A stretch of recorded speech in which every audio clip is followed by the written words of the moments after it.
వయసు ఆగి వెళ్ళిపోతే కారణం వయసు ఆగి పెడతామనే కారణంతో మీరు ఈ సర్టిఫికేట్ ఇష్యూ చేసిరా లేదా ప్రజాస్వామ్యం మీద రూల్స్ అండ్ రెగ్యులేషన్స్ ప్రకారం ఇష్యూ చేసిరా? సార్ ఇప్పుడు జాబిర్ అహ్మద్ గారు మీకు నానా ముందు కూడా తీసుకెళ్ళడం జరిగింది. దీని మీద మీరు ఏం చర్యలు తీసుకున్నారు?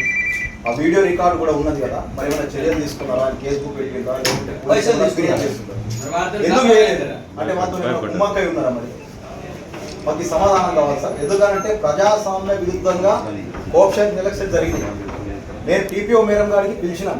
మేము ఫస్ట్ టైం ఎన్నికైనాం, మాకు ఓటింగ్ ఎలా వినియోగించుకోవాలో తెలియదు. మేడం చెప్పండి అని అంటే, సార్ వాయిస్ ద్వారా ఓటింగ్ ఉంటుంది, వాయిస్ ద్వారా జరగదు. ఫస్ట్కే మేము దీనికి అబ్జెక్షన్ చేసినాం. అబ్జెక్షన్ చేసినా మీరు ఆపకుండా రెండోది కూడా ప్రొసీడ్ చేసి ఇది చాలా తప్పు సార్. అంటే మీరు ఏకపక్షంగా వ్యవహరించకుంది. మీరు ఎందుకు మెమో ఇష్యూ చేసింది సార్? Certificate issue